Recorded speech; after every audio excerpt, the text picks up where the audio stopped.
രമേശ് ചെന്നിത്തലയിലൂടെ മണ്ഡലം നിലനിർത്തുന്നതിനൊപ്പം കായംകുളത്ത് ശക്തമായ പോരാട്ടമാണ് നടന്നത്. അരൂരും കുട്ടനാട്ടും ഉറച്ച വിജയപ്രതീക്ഷയുണ്ട്. എറണാകുളത്ത് കളമശ്ശേരിയൊഴികെയുള്ള 13 സീറ്റുകളിലും വിജയമുറപ്പാണെന്നാണ് ജില്ലാ യുഡിഎഫ് നേതൃത്വത്തിന്റെ നിഗമനം.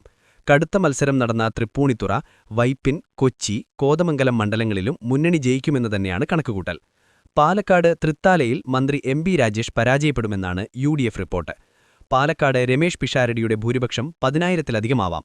വയനാട് മാനന്തവാടിയിൽ മന്ത്രി ഒ.ആർ. കേളു പരാജയപ്പെടും.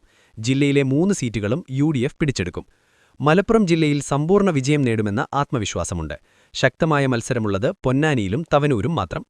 കോഴിക്കോട് ജില്ലയിലെ കുറ്റ്യാടി, വടകര, കൊയിലാണ്ടി, നാദാപുരം, കൊടുവള്ളി, കോഴിക്കോട് സൗത്ത് മണ്ഡലങ്ങളിൽ ജയിക്കുമെന്നാണ് യുഡിഎഫ് കീഴ്ഘടകങ്ങളുടെ റിപ്പോർട്ട്. മത്സരം മുറുകിയ തിരുവമ്പാടിയിലും വിജയസാധ്യതയുണ്ട്.